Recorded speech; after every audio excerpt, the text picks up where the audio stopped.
Pegasus जासूसी मामले में सुप्रीम कोर्ट का फैसला आ गया। सुप्रीम कोर्ट ने एक्सपर्ट कमेटी का गठन कर दिया। केंद्र सरकार नहीं चाहती थी कि एक्सपर्ट कमेटी का गठन हो।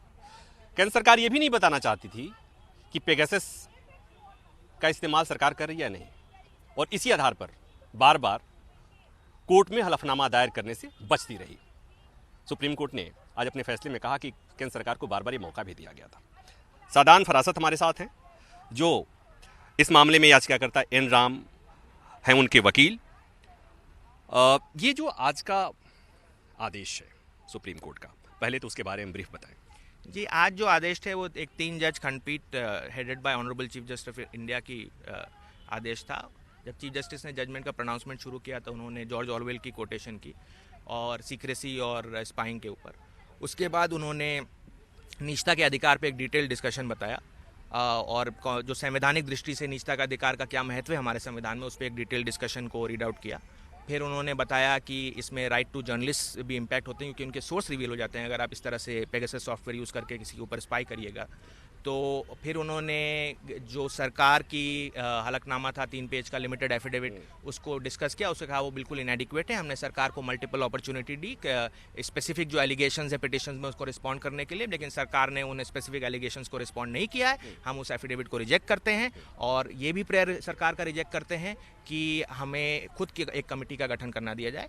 उन्होंने कहा इस केस में इंडिपेंडेंट कमेटी की ज़रूरत है और एक रिटायर्ड सुप्रीम कोर्ट जज जस्टिस रविंद्रन की हेड में उन्होंने एक कमेटी 6 लोग उसमें और हैं उसका गठन किया है और 8 हफ्ते बाद मैटर को फिर से लिस्ट किया गया है। केंद्र सरकार बार बार सुप्रीम कोर्ट के सामने कह रही थी कि जो जानकारी है एक्सपर्ट कमेटी के सामने देने में कोई दिक्कत नहीं है और एक्सपर्ट कमेटी खुद बनाने को तैयार थी, लेकिन सुप्रीम कोर्ट ने खुद की कमेटी बनाई है। इसके पीछे की वजह क्या है? देखिए, ऐसा है कि पिटिशन में ये जो NSO सॉफ्टवेयर है जो इजरायली कंपनी का, वो कंपनी खुद कहती है कि हम सिर्फ सरकारों को बेचते हैं। उसका कमेटी का खुद का दावा है।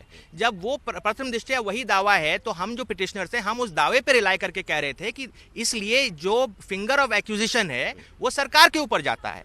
तो जब फिंगर ऑफ एक्यूजिशन सरकार के ऊपर जाता है तो सरकार खुद अपनी कमेटी से अपने आप को कैसे एग्जामिन करेगी? इसमें ऑब्वियसली एक इंडिपेंडेंट और निष्पक्ष जांच की जरूरत थी और वो उसे सुप्रीम कोर्ट ने एक्सेप्ट किया है कि हाँ, इसमें इस तरह के मैटर में एक निष्पक्ष जांच की जरूरत है और इसीलिए उन्होंने वो सरकार का प्रेयर रिजेक्ट किया है। अच्छा, एक बात और बताइए, चूंकि बार बार सरकार कहती रही है कि राष्ट्रीय सुरक्षा का मसला है, संवेदनशीलता का मसला है, आपको लगता है कि जब कमेटी जो सुप्रीम कोर्ट ने जो गठित की है, सरकार वहाँ पर सारी बातें रखी देगी? देखिए, अब सरकार वहाँ क्या करेगी कमेटी के सामने, ये मेरे लिए आज में डेट में कहना मुश्किल है। लेकिन मैं ये ज़रूर, हम भी पिटिशनर्स भी नेशनल सिक्योरिटी के बारे में इक्वली कंसर्न है, ठीक है? तो कोर्ट ऑब्वियसली कंसर्न है। तो अगर कोई जेन्युइन इशू होगा नेशनल सिक्योरिटी का, उसको वो दरकिनार करके जो बाकी इशूज़ हैं उस पर फोकस करेंगे।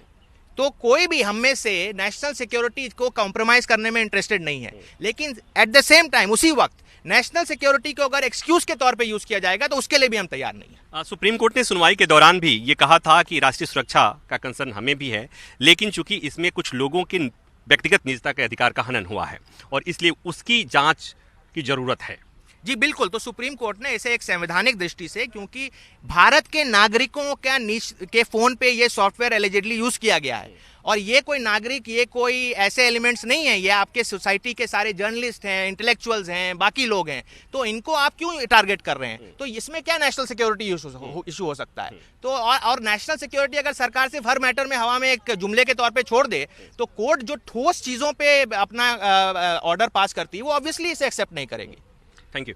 तो एक बात और कि जॉर्ज ऑरवेल को कोट करते हुए सुप्रीम कोर्ट के ने अपने फैसले में जो कहा है वो ये कहा है कि अगर आप किसी चीज़ को छुपाना चाहते हैं, गोपनीय रखना चाहते हैं, तो उसे खुद से भी गोपनीय रखना पड़ता है। ये सुप्रीम कोर्ट ने अपने फैसले में शुरू में कहा है और सुप्रीम कोर्ट ने ये कहा है कमेटी को कि इस पे जितनी जल्दी हो सके जांच पूरा करे, कोई टाइम लाइन फिक्स नहीं है और 8 हफ्ते बाद अगली सुनवाई होगी।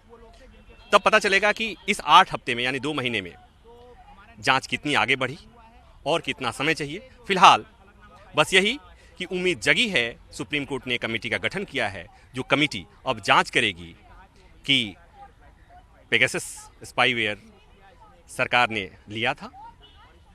सरकार के इशारे पर विपक्षी नेताओं की जासूसी हो रही थी, पत्रकारों की अगर जासूसी हो रही थी तो किसके कहने पर हो रही थी, ये तमाम बातों की जांच कमेटी करेगी। कैमरामैन मिंटू सिंह के साथ प्रभाकर मिश्रा, न्यूज़ 24। नमस्कार, मैं हूं मानक गुप्ता। अगर आपको हमारा ये वीडियो पसंद आया हो तो इसे लाइक और शेयर जरूर करें, और हां, हमें सब्सक्राइब और फॉलो करना ना भूलें ताकि आप देश और दुनिया की कोई खबर मिस ना करें। तो जुड़े रहिए हमारे साथ और देखते रहिए न्यूज़ 24।